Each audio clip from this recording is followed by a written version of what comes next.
যোৱা 15 জুন তাৰিখে শিশু সাহিত্য বঁটা সাহিত্য একাডেমী বঁটা ঘোষণা কৰে।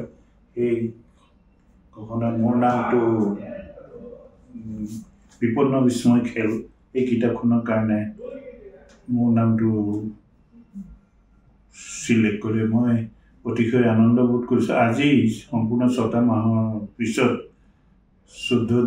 আজি 14 নৱেম্বৰ শিশু দিৱসৰ লগত সংগতি ৰাখি এই বঁটাটি প্ৰদান কৰে সুদূৰ লক্ষ্ণৌ চহৰত।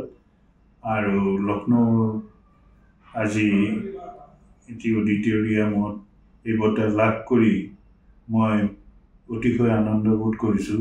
স্বাভাৱিকতে যিকোনো বঁটা আদি বাহনত আনন্দ বোধ হ'বই। মোৰ সৃষ্টিৰ এইটো সফলতা বুলি মই ক'ব খুজিছোঁ। বৰ সুখী হৈছোঁ। এক বৰ্ণাঢ্য অনুষ্ঠানত আজি সাহিত্য একাডেমীৰ মুখ্য সভাপতি আৰু সম্পাদক সহকাৰী সম্পাদক সকলোৰে উপস্থিতিতে বঁটা মই গ্ৰহণ কৰোঁ। এই বঁটাৰ লগতে মই 50,000 টকাও লাভ কৰিছোঁ বঁটা হিচাপে। কাইলৈ পুনৰ অনুষ্ঠানটি দুদিনীয়া কাৰ্যসূচীৰে অনুষ্ঠানটি অনুষ্ঠিত হৈছে। কাইলৈ পুনৰ এই অনুষ্ঠান আছে, এটি আলোচনা চক্ৰ। আৰু আমি ভাৰতবৰ্ষৰ 24টা ভাষাৰ 24জন শিশু সাহিত্যিকক এইবছৰ বঁটা প্ৰদান কৰিছে। তেওঁলোকৰ মাজত মত বিনিময় অনুষ্ঠান আৰু লগতে শিশু সাহিত্যৰ বিষয়ে দুআষাৰ ক'ব লাগিব সকলোৱে।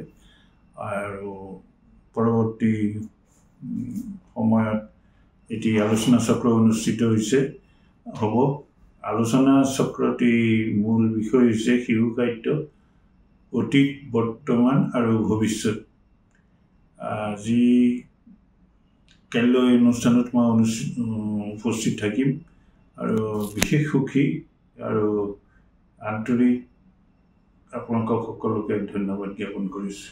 যিকোনো খবৰৰ বাবে যোগাযোগ কৰক 7099017330 অথবা 7099017990 নম্বৰত।